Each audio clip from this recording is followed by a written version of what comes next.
আমি কোনো tax free গাড়ি চাইনি। বিরোধী দল এবং বিরোধী দল প্রত্যেকেই একটা কমিটমেন্ট দিয়েছে, বহুদিনের প্রচলিত যে ট্যাক্স ফ্রি গাড়ি এবং প্লট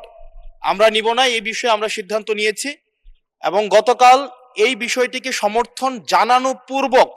আমি এই সংসদে একটি বক্তব্য প্রদান করি, যেটি আজকে বিভিন্ন মিডিয়াতে এটা একটা বিভ্রান্তি ছড়ানো হয়েছে যে ট্যাক্স ফ্রি গাড়ি আমরা নিব না এবং প্লট এই সুবিধাটি যেটা আমরা নিব না, এই সিদ্ধান্ত সমর্থন পূর্বক আমি জানিয়েছি জেলা পরিষদের চেয়ারম্যান, উপজেলা পরিষদের চেয়ারম্যান, পৌর মেয়র, ডিসি, ইউনো, এসিল্যান্ড সহ অন্যান্য সরকারি অফিসার সরকারি কার্য পরিচালনা করার জন্য যেভাবে সরকারি একটি গাড়ি পেয়ে থাকে, ঠিক একই প্রক্রিয়ায় আমাদের যারা সংসদ সদস্য আছে তাদেরকে ঠিক একই প্রক্রিয়া একটি গাড়ি ব্যবহার করা দেয়া যায় কিনা সেটি আমি এই সংসদে আমি জানিয়েছিলাম। সরকারি মালিকানাধীন একটি গাড়ি যতদিন পর্যন্ত এমপি থাকবেন ঠিক ততদিন ব্যবহার করবেন এবং সেটির জন্য কিন্তু এক্সট্রা খরচও লাগবে না, কারণ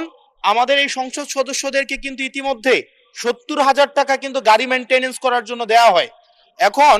গাড়ি মেনটেনেন্সের জন্য 70,000 টাকা করে দেওয়া হয়, কিন্তু আমাদের গাড়ি নেই। এখন আমার যে বক্তব্যটা সেটি হচ্ছে, গতকালের বক্তব্যে আমি কোনো ট্যাক্স ফ্রি গাড়ি চাইনি এবং ট্যাক্স ফ্রি যে প্লট এবং গাড়ির যে বিষয়টি রয়েছে সেটি অলরেডি এই সংসদের পুরো হাউস ঐক্যবদ্ধভাবে সিদ্ধান্ত নিয়েছে তারা এটি নিবে না, এবং এই ত্রয়োদশ জাতীয় সংসদের প্রত্যেকটি এমপি সেটির জন্য একটি অনন্য নজির স্থাপন করেছে।